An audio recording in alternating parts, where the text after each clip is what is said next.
Oh, I don't have me a match, but I want to burn this paper. It's got Tiger Woods on it.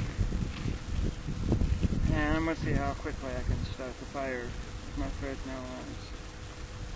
Then pointer. Let's go. 1001, 1002. 2 seconds. And I've already got Tiger Woods on fire. Now just think, in retrospect, you would need a campfire. In 2 seconds, if you had paper, you can burn sticks.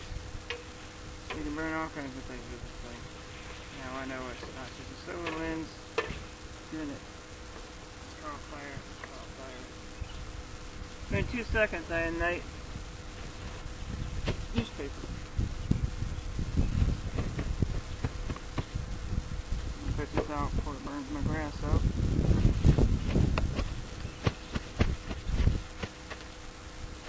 Dry. So, 2 seconds.